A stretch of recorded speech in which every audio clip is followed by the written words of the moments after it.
I'm Sarah, 27, standing frozen in my childhood home in Minnesota. After a year away building my marketing career in Boston, I'd dreamed of this Christmas homecoming for months. The house was eerily quiet when I arrived, no familiar, sounds of holiday chaos, just Grandma Eleanor alone in the kitchen, eating cold ham off a paper plate.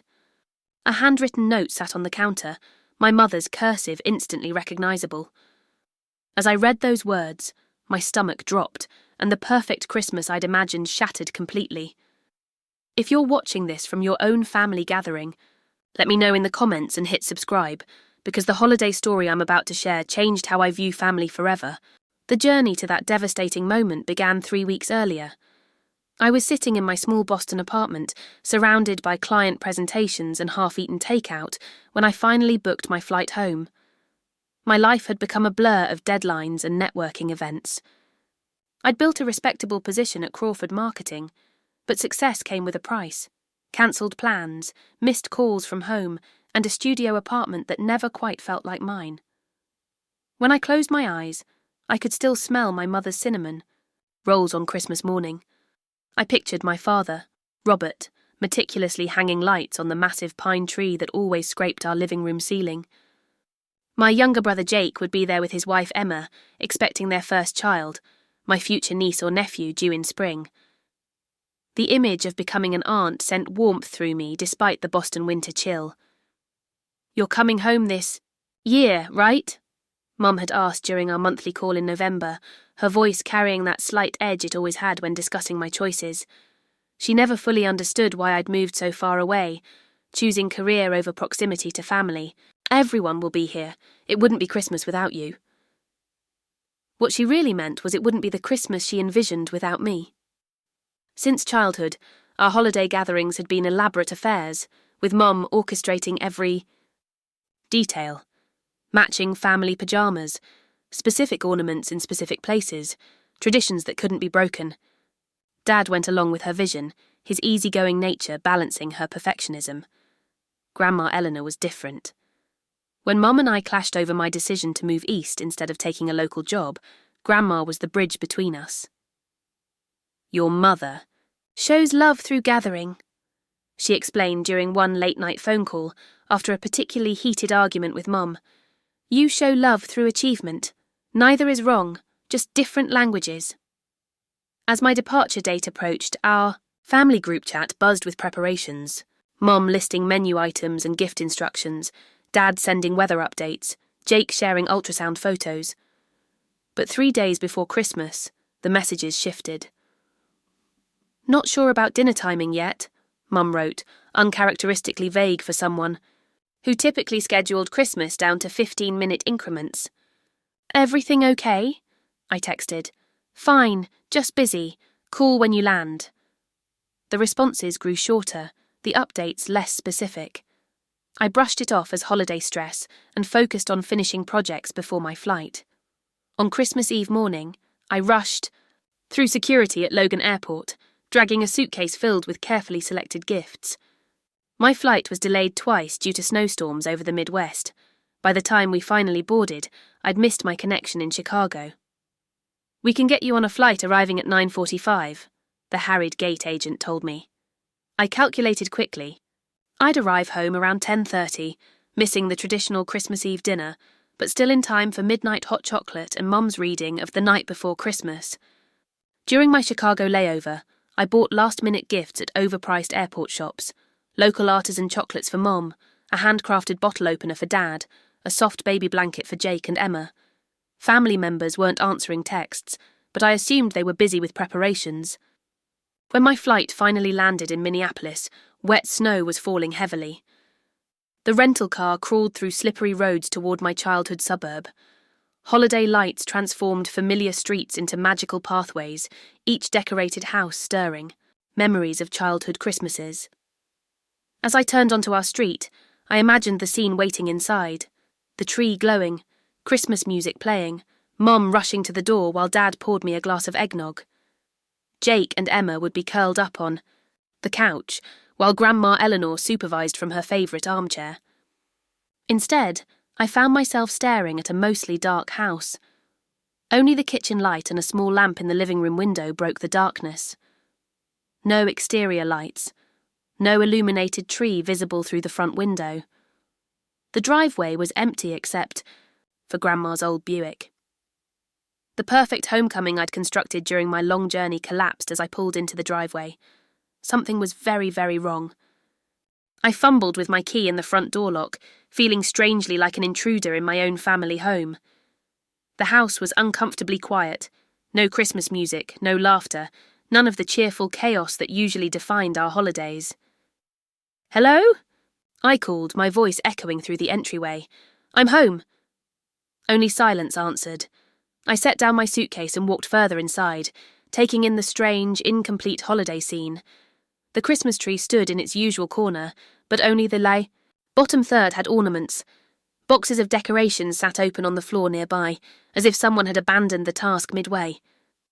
Unwrapped presents were stacked on the dining room table, tags written but no bows or festive paper in sight.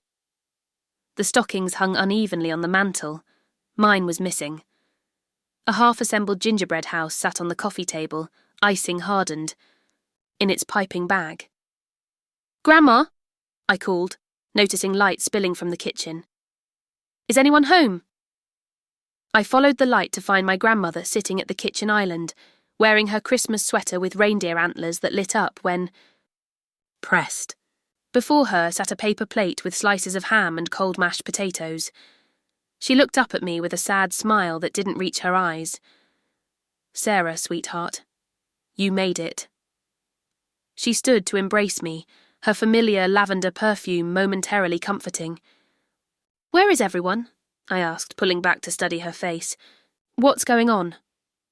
Grandma gestured vaguely. "There was a disagreement. On Christmas Eve. Where's Mom, Dad, Jake and Emma?" Panic edged into my voice.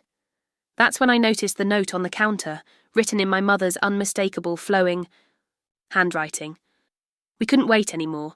Everyone's at Uncle Richard's. Don't bother coming. Christmas is ruined anyway." I read it twice, certain I'd misunderstood. My mother, who planned Christmas dinner timing down to the minute, who insisted family belonged together during holidays no matter what, had left and told me not to follow. "I don't understand," I whispered, feeling like I'd stepped into some alternate reality. "What happened?" Grandma sighed heavily, pressing the bridge of her nose. "It started this morning. Your mother and father had an argument. Then everyone got involved." "About what?" I asked, struggling to imagine what could possibly fracture our family on Christmas Eve. "Sit down, dear," Grandma said, patting the stool beside her. "There are things you don't know."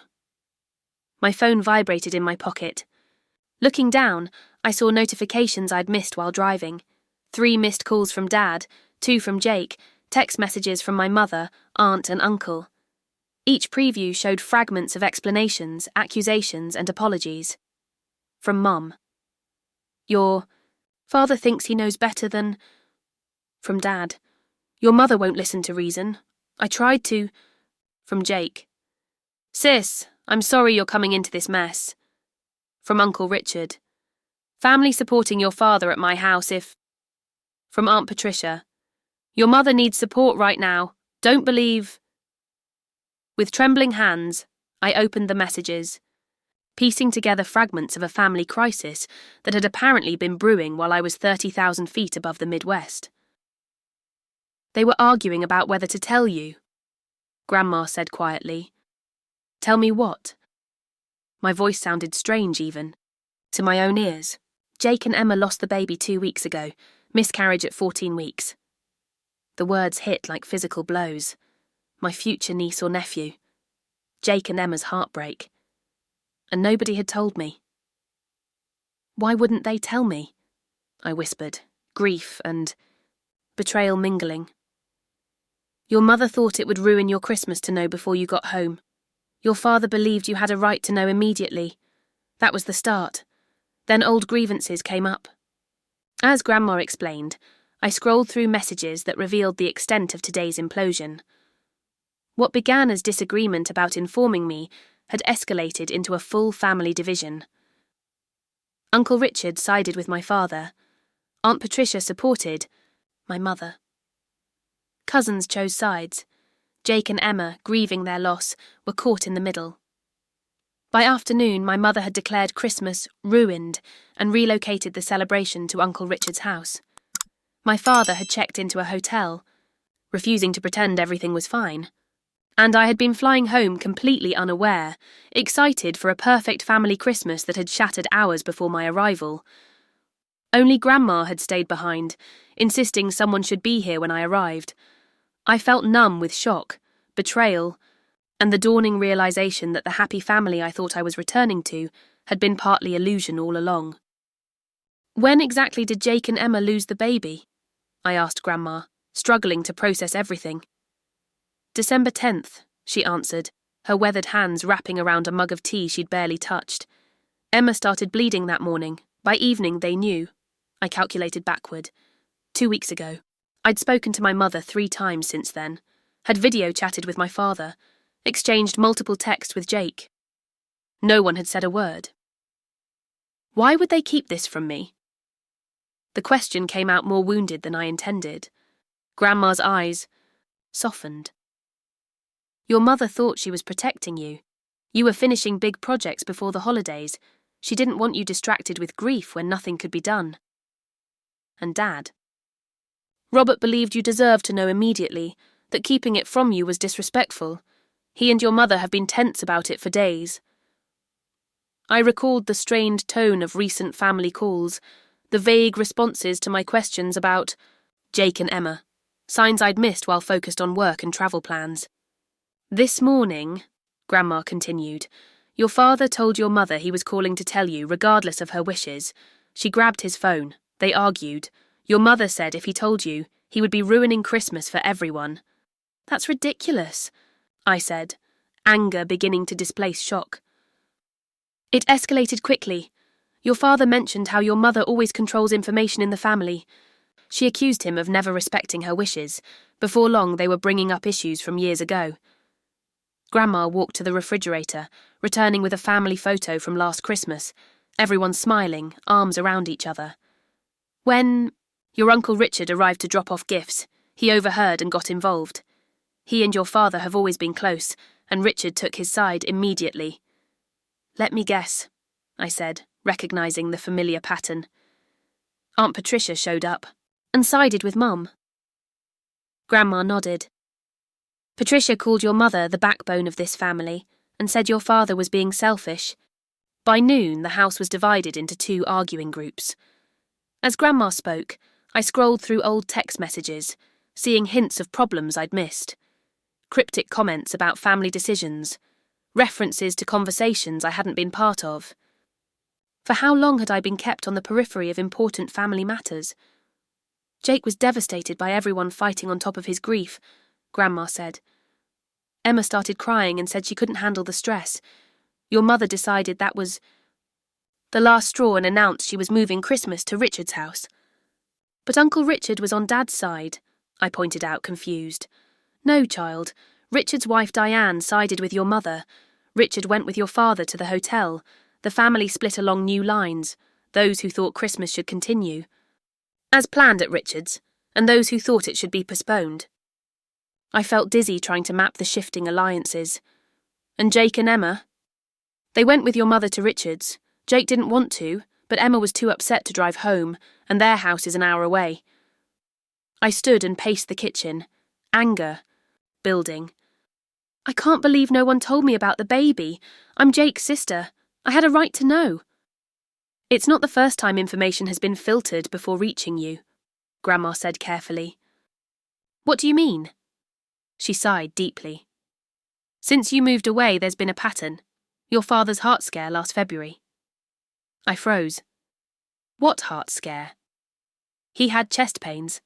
Doctors thought it might be a minor heart attack. Tests showed it. Was severe anxiety, but we didn't know that for 2 days. Nobody told me. I whispered, feeling the ground shifting beneath my understanding of my family. Your mother didn't want to worry you during your company's big launch. Your father disagreed, but ultimately went along with it. What else haven't? I've been told. My voice cracked. Over the next hour, Grandma revealed a series of family events I'd never heard about. Uncle Richard's bankruptcy filing, Cousin Megan's rehab stint, Dad's brief period of unemployment last spring. They thought they were protecting you, Grandma explained, letting you focus on your career without family burdens. They were lying to me, I countered, hurt transforming to anger. Your mother coordinates most family communication. She's always been the one to decide what news goes where and when. I thought about family photo albums, holiday newsletters, carefully curated social media posts, all managed by my mother. The realization hit me that she'd been crafting our family narrative my entire life, deciding which parts I should see. And Dad just went along with this? Sometimes he fought it, like today. Usually he deferred to her judgment about family matters. I suddenly recalled childhood moments in new light, whispered arguments I wasn't supposed to hear, conversations that stopped when I entered rooms, phone calls my mother took in private. Why did you stay behind? I asked Grandma suddenly. Why didn't you go with everyone else? Her eyes, lined with years of wisdom, met mine steadily. Because someone needed to be here to tell you the truth, all of it. In that moment, I realised Grandma Eleanor was the only one who had consistently respected me enough to be honest. While everyone else worried about protecting me or controlling the narrative, she had simply waited to welcome me with truth, however painful. Thank you, I whispered, squeezing her hand, for being here, for telling me. She nodded, her eyes sad but determined. Now the question is, what will you do with the truth? I excused myself from the kitchen, climbing the stairs to my childhood bedroom with legs that felt impossibly heavy. The room remained frozen in time, debate trophies on shelves, college pennant on the wall, twin bed with the quilt Grandma made for my 16th birthday.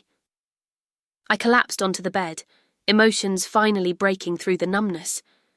Tears came in waves, for Jake and Emma's loss, for being excluded from family truth, for the realization that my understanding of my family had been partially fiction. Between sobs, I tried calling Jake. His phone went straight to voicemail. Jake, it's me. I just got home and heard everything. I'm so sorry about the baby. I wish I'd known sooner. I should have been there for you. Please call me back. My throat tightened thinking about Jake and Emma suffering alone while I complained about holiday travel on social media. What kind of sister was I? I sent a text to Emma. Just heard about the baby. Heartbroken for you both. I'm here whenever you want to talk. Her response came minutes later. Thank you. Still processing everything. Family drama today hasn't helped. Jake's not doing well. I tried calling my father next. No answer. My mother's phone went straight to voicemail. The family that had seemed so solidly connected was suddenly unreachable. Wiping tears, I pulled a photo album from my bookshelf. Family memories, embossed on the leather cover. Mum's perfect documentation of our lives. I flipped through Christmas photos from years past, seeing them with new awareness. There we were, smiling in matching sweaters, looking like the perfect family. But I noticed details I'd missed before. Tension in Dad's smile one year, Mum's hand gripping his arm a little too tightly in another. Jake looking uncomfortable during the teen years when he'd wanted to spend holidays with friends. Had we ever been the united family I believed in, or just skilled performers in my mother's carefully directed production? I found another album, one I'd never seen before, tucked behind my old textbooks. Inside were photos Grandma had collected over years, candid shots, unposed moments. Arguments caught on camera, tears at supposedly happy occasions, real, messy family life that never made it into the official albums. My phone vibrated with a text from my father. At Hampton Inn downtown, your mother's not being reasonable. We'll talk tomorrow. I considered ordering a rideshare to his hotel, escaping this empty house and its revelations. Running away seemed easier than confronting the fractured reality of my family. As I scrolled through flight options back to Boston, Grandma appeared in my doorway. Planning your escape? She asked quietly. Maybe, I admitted. I don't recognize this family anymore, Grandma. Maybe I never really knew them. She crossed the room slowly, sitting beside me on the bed. You've run before when things got difficult with family. The gentle observations stung with truth. I'd chosen a college across the country partly to escape family tension, had selected a job in Boston when local opportunities existed, had limited visits home to major holidays, always with return tickets booked. They lied to me, I said defensively. They protected themselves as much as you, Grandma countered. Your mother can't bear imperfection. Your father avoids conflict. Jake follows their example. And you, Sarah? You've perfected the art of physical and emotional distance. Her words hit with the force of recognition. I hadn't just been excluded from family truths. I'd created conditions that made it easier for them to keep me at arm's length. I don't even know who my family is anymore, I whispered, voicing my deepest fear. Grandma reached for her purse, pulling out a small, worn leather journal. This was my diary from 1972, read the entry for December 23rd. I opened to the marked page, finding Grandma's neat handwriting. Robert and Linda aren't speaking again. Richard took Robert's side about the business loan. Patricia says, Linda is justified in her anger.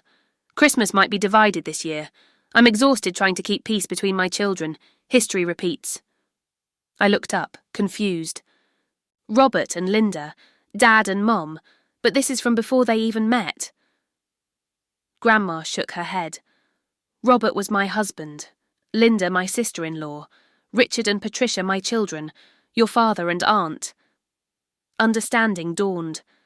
This same pattern happened in your generation. Family conflicts echo through generations, Grandma said.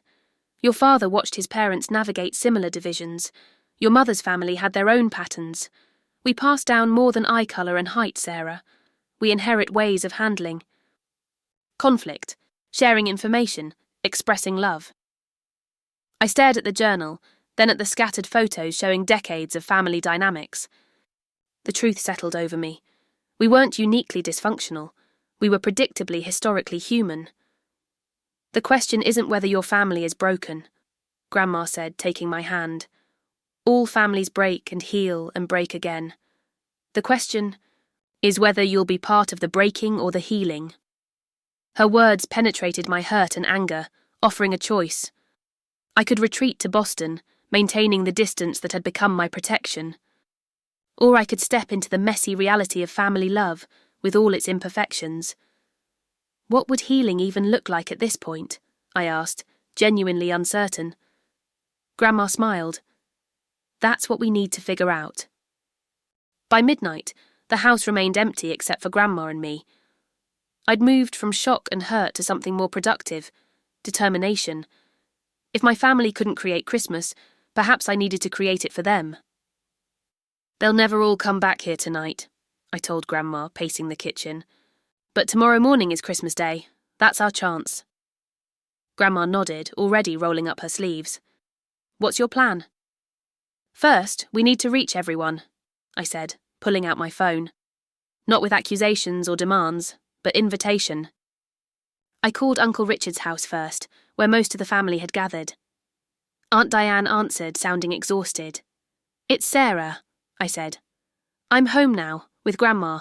I know everything that's happened, about Jake and Emma's loss, about today's arguments. I'm not taking sides. I just want to invite everyone home for Christmas morning, 9 o'clock, the way we always do it. After a pause, Diane said, Your mother's pretty adamant about staying here. Tell her I'm not asking her to pretend everything's fine. I'm asking for a chance to be together with the truth for once. After promising to relay the message, Diane hung up. I immediately called the Hampton Inn. Room for Robert Wilson, please, I told the front desk. When my father answered, his voice was heavy with defeat. Sarah, I'm sorry about all this.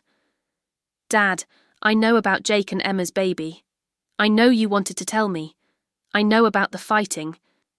Today. But right now I just need you to come home for Christmas morning. Your mother won't... This isn't about Mom, I interrupted. This is about us choosing to be family, even when it's hard, especially when it's hard. The silence stretched between us before he finally said, "What time?" 9, like always.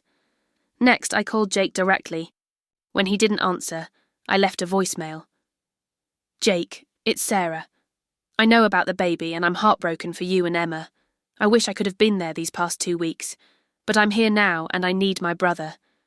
Please come home tomorrow. Morning. Not for Mum or Dad or anyone else, for me." After hanging up, I turned to Grandma. "Now we get to work." Throughout the night, Grandma and I transformed the half-decorated house. We finished the Christmas tree, hanging each ornament in its traditional spot. We wrapped the gifts piled on the dining table, adding bows and name tags. We prepared breakfast. Casseroles that could be popped into the oven in the morning. Around 3 a.m., I found a shoebox in my mother's craft supplies and began creating something special. A memory box for Jake and Emma. I lined it with soft fabric, adding a tiny angel ornament, a card with the date of their loss, and a small frame with pressed forget-me-not flowers.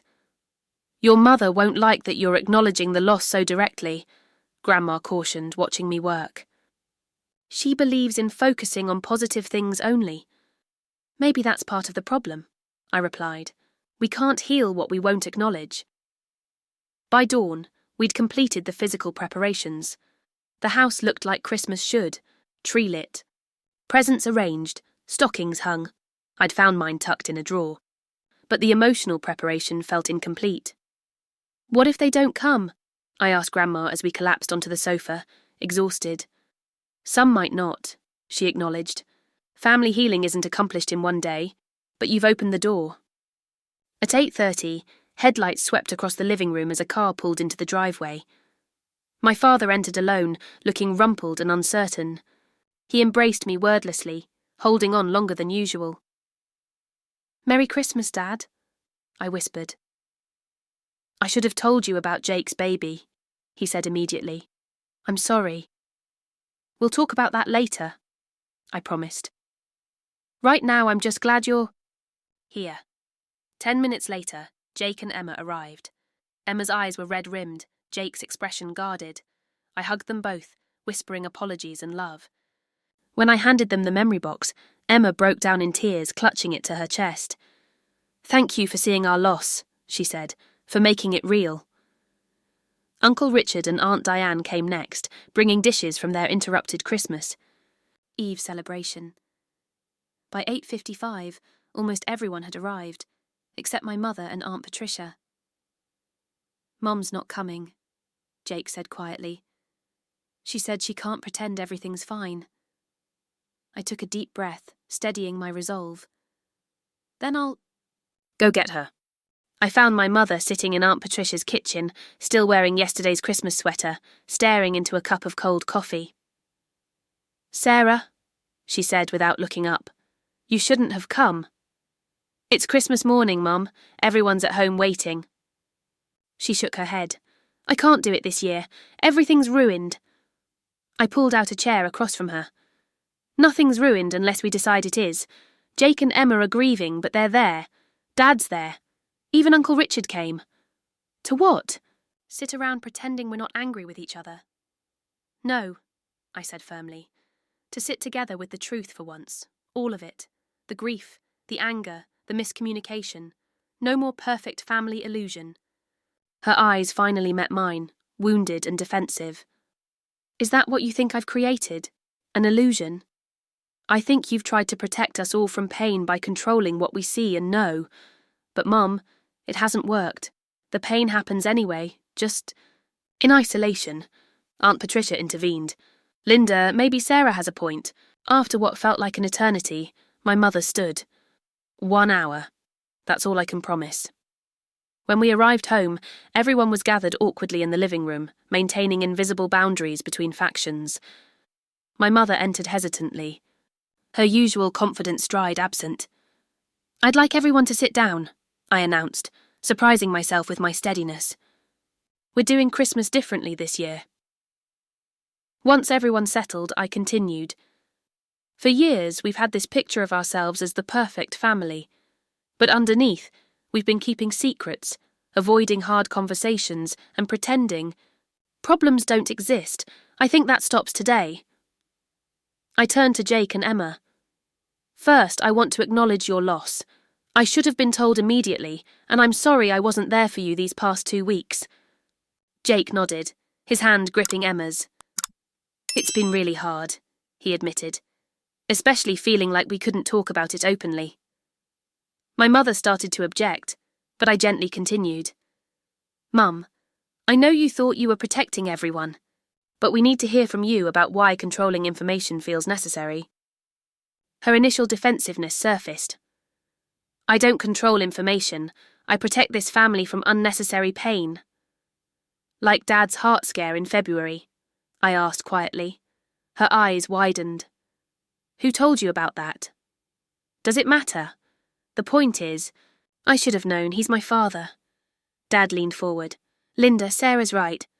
We've created patterns that aren't healthy. I've enabled it by going along most of the time. Until you don't, Mum replied sharply. Until you decide unilaterally what's best, like telling Sarah about the baby when Jake and Emma were barely coping. That should have been our decision, Emma said suddenly, her quiet voice drawing everyone's attention. Not yours, Linda. Not Robert's. Ours. The room fell silent as the truth of her words sank in. I think, Grandma Eleanor said, speaking for the first time, that we're looking at patterns older than any of you realise. She described the conflicts in her own generation, the similarities in how information and emotions were managed. Linda, you learned from your mother that a family's pain should be private. Robert, you learned from your father that conflict should be avoided at all costs. As Grandma spoke, the tension began shifting. Individual grievances transformed into recognition of shared patterns. Uncle Richard admitted his role in escalating arguments. Aunt Patricia acknowledged her tendency to create divisions by taking sides. Dad confessed to passive communication. And finally, my mother spoke the words that changed everything. I've been so afraid, she said, tears streaming down her face. Afraid that if we acknowledged the hard things, we'd fall apart. I thought I was holding us together by focusing on the positive. I moved to sit beside her. Mum, real connection comes from sharing both joy and pain. When you filtered what I was allowed to know, you didn't just protect me, you isolated me. She nodded, her hand finding mine. I didn't see it that way. I thought I was being strong for everyone. You don't have to be strong alone anymore, I told her. Jake cleared his throat. Since we're being honest, Emma and I need to tell you something else. We're not sure we want to try for another baby. Right away. We might consider adoption instead. In the past, such an announcement might have been met with my mother's careful redirection to more positive topics. Instead, she surprised us all. Whatever you decide, we're here for you, both of you. The conversation continued for hours, moving from the living room to the kitchen as we prepared Christmas dinner together. Painful truths emerged. Tears flowed. But something else happened too. Genuine laughter broke through the heaviness, moments of connection deeper than any we'd shared before.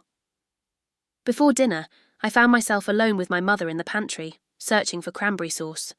I'm sorry I've kept you at a distance, she said suddenly. I think I was afraid of your judgment. You've always seen through pretense so clearly. And I'm sorry I made it easy for everyone to exclude me, I replied.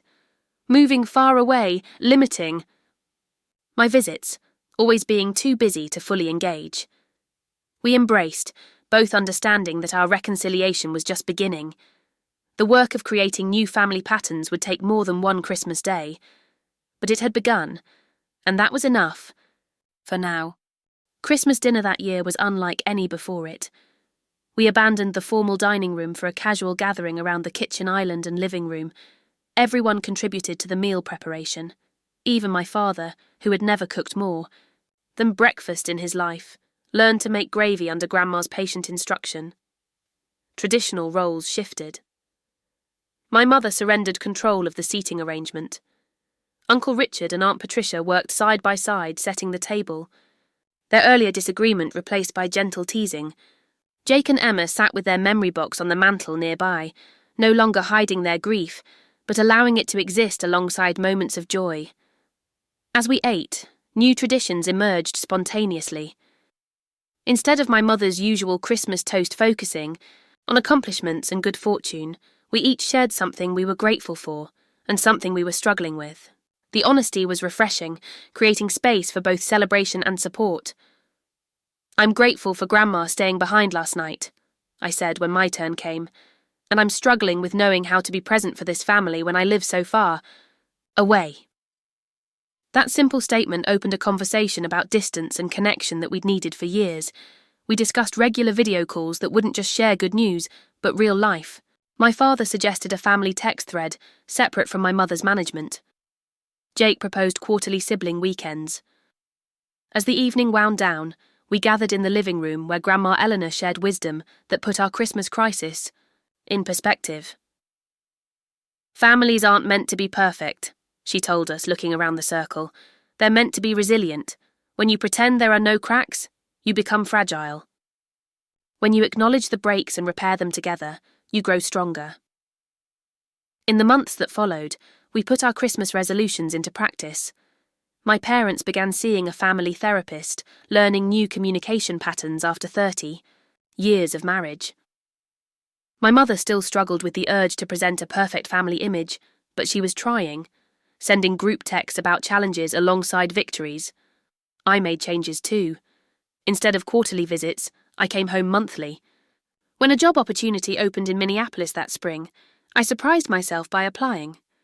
The position offered less prestige than my Boston role, but allowed me to be present for my family in ways that mattered more than career advancement. Jake and Emma's journey continued with its own challenges. By summer, they had connected with an adoption agency and begun the lengthy process. Their grief over the baby they lost remained, honoured through the memory box that now sat on their mantle permanently. Emma later told me that acknowledging their loss openly had been the first step in their healing. When the following Christmas approached, we planned differently. My mother still coordinated, but with a lighter touch. We agreed to gather Christmas Eve at Jake and Emma's new house, giving them the chance to create their own traditions.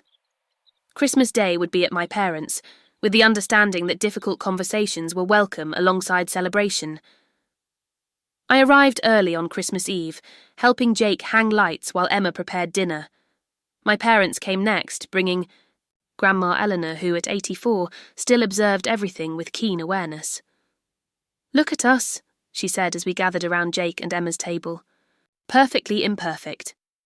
That phrase became our family motto, not striving for flawless harmony, but for honest connection, not hiding our cracks, but acknowledging them as part of our shared story.